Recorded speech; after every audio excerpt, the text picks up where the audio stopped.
আজি আমি আলোচনা কৰিবলৈ লৈছোঁ HS ছেকেণ্ড ইয়েৰ ML এছামিছৰ এটি কবিতা বৰগীত উঠৰে উঠ বাপু গোপালহে।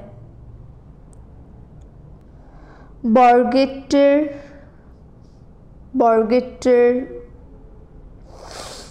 ৰচক হৈছে মাধৱদেৱ। মাধৱদেৱৰ জন্ম ক'ত হৈছিল? প্ৰশ্ন উত্তৰসমূহ স্ক্ৰীনত দেখা পাইছা। আমি আলোচনা কৰিবলৈ লৈছোঁ মাধৱদেৱৰ বিষয়ে যে মাধৱদেৱৰ জন্ম ক'ত হৈছিল। তেওঁৰ জন্ম হৈছিল উত্তৰ লখিমপুৰৰ নাৰায়ণপুৰ অঞ্চলত। শংকৰদেৱ আৰু মাধৱদেৱৰ প্ৰথম সাক্ষাতক কি বুলি অভিহিত কৰা হয়? মণিকাঞ্চন সংযোগ বুলি অভিহিত কৰা হয় মাধৱদেৱ আৰু শংকৰদেৱৰ প্ৰথম মিলনক। কোনখন গ্ৰন্থক মাধৱদেৱৰ সাহিত্যিক জীৱনৰ কীৰ্তিস্তম্ভ বুলি কোৱা হয়? আমি সকলোৱে জানো এই গ্ৰন্থখনৰ নাম নামঘোষা।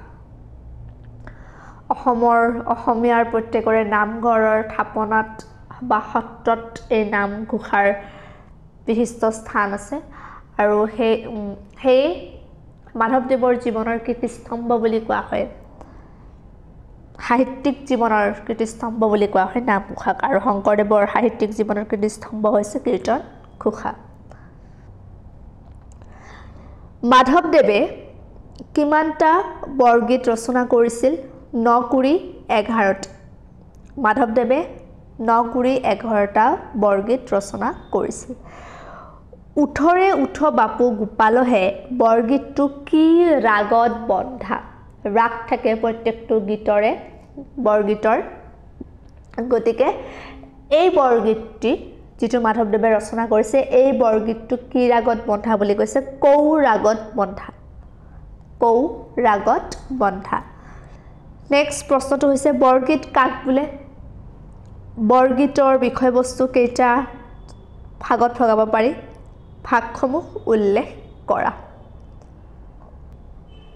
শ্ৰীমন্ত শংকৰদেৱ আৰু শ্ৰী শ্ৰী মাধৱদেৱে ৰচনা কৰা উচ্চ ভাৱসম্পন্ন শাস্ত্ৰীয় ৰাগ ৰাগিণীযুক্ত আধ্যাত্মিক গীতসমূহক বৰগীত বোলা হয়।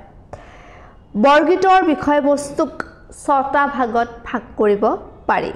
প্ৰথমটো হৈছে লীলা, ভগৱান শ্ৰীকৃষ্ণৰ বিভিন্ন লীলা। বিৰহ, যশোদা আৰু গোপগোপীৰ কৃষ্ণ বিচ্ছেদৰ বিৰহ দুখ। নেক্সটটো হৈছে পৰমাৰ্থ, পৰম তত্ত্ব সম্পৰ্কীয় পৰমাৰ্থিক তত্ত্ব। নেক্সট হৈছে বিৰক্তি, সাংসাৰিক বিষয়সমূহৰ প্ৰতি বিৰক্তি। চুৰি বা চুৰ, শিশু কৃষ্ণই চলনাৰে কৰা বিভিন্ন চুৰি কাৰ্য। চাতুৰী, শিশুৰূপী চতুৰ কৃষ্ণৰ বিভিন্ন চাতুৰী। উল্লেখিত 6টা হৈছে বৰগীতৰ বিষয়বস্তু আৰু ইয়াৰ আগৰ যি দুটা টোটেল 6টা। নেক্সট কুৱেশ্যনটো হৈছে ডক্টৰ বাণীকান্ত কাকতিয়ে বৰগীতবোৰক কিয় নবেল নাম্বাৰছ বুলি কৈছে? বৰগীতসমূহ শ্ৰীমন্ত শংকৰদেৱ আৰু মাধৱদেৱৰ দ্বাৰা ৰচিত। গীতসমূহৰ ৰাগ, তাল, সাংগীতিক ভাষা আদিৰ অন্তৰালত গভীৰ আধ্যাত্মিক ভাৱৰ প্ৰৱাহ লক্ষ্য কৰা যায়। সেয়েহে ডক্টৰ বাণীকান্ত কাকতিয়ে বৰগীতসমূহক নবেল নাম্বাৰছ বুলি কৈছে। মাধৱদেৱৰ বৰগীতৰ প্ৰধান বৈশিষ্ট্য কি? মাধৱদেৱৰ বৰগীতৰ প্ৰধান বৈশিষ্ট্য হৈছে বাৎসল্য ভাৱ।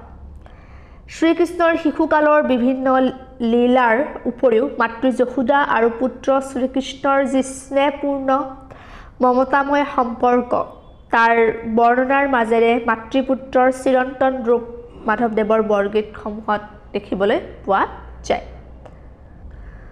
আজিলৈ এইখিনি আছিলে। ধন্যবাদ।